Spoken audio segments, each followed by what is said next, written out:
अस्सलाम वालेकुम रहमतुल्लाहि वबरकातुहू। क्लास 7 के बच्चों, जैसे कि सबक नंबर 12 की रीडिंग हो रही थी, रामायण और महाभारत के बारे में आप लोग को बताया जा रहा था।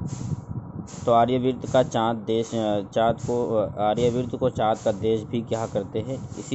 इसको हिंदू का देश भी कहते हैं, क्योंकि हिंदू के माने चाँद के हैं। चलिए आज की वीडियो में क्या है। आर्य लोग हिलाल के बड़े गिरविदा थे और वो हर उस जगह को मुक़द्दस समझते थे जिसकी शक्ल हिलाल जैसी होती थी। उनके अक्सर बड़े शहर हिलाल की शक्ल के होते थे, जैसे बनारस। न जाने तुम्हें इसका इल्म है या नहीं कि इलाहाबाद में गंगा की शक्ल भी हिलाल ही की सी बन जाती है। हिलाल के माने चाँद के, यानी चाँद की शक्ल जो बन जाती है।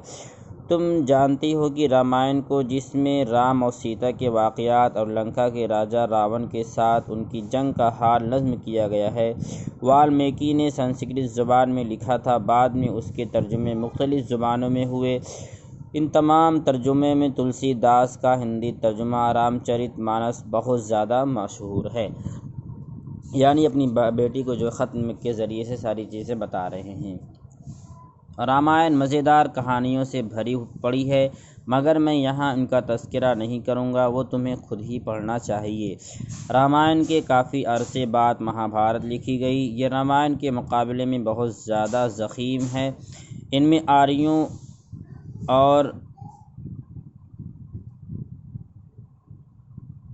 दारावणों की लड़ाई का ज़िक्र नहीं, बल्कि उस जंग अज़ीम का ज़िक्र है जो आर्यों में ही लड़ी गई थी।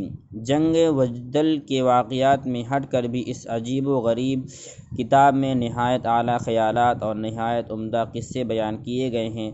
इन सब से बढ़कर ये बात है कि इस किताब में वो आली शान नज़्म है जिसे भगवत गीता कहते हैं।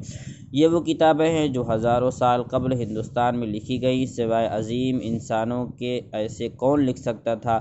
अगरचे ये किताबें सदियों पहले लिखी गई, मगर आज भी वो हिंदुस्तान में ज़िंदा हैं और उनसे बच्चा बच्चा वाकिफ़ है और हर कोई उनसे मुतासिर है। तो ये चीज़ें जो है अपनी बेटी को उन्होंने ख़त लिखा पंडित जवाहरलाल नेहरू ने जेल में के ज़रिए से ही, और उन्होंने बताया कि ये चीज़ें तुम्हें जो है पढ़नी चाहिए, इस पर जो अमल करना चाहिए। तो ये आज की रीडिंग मुकम्मल हुई सबक नंबर 12 की। इंशाअल्लाह कल आप लोगों को सवाल जवाब अल्फाज में लिखवाए जाएंगे। अस्सलाम वालेकुम।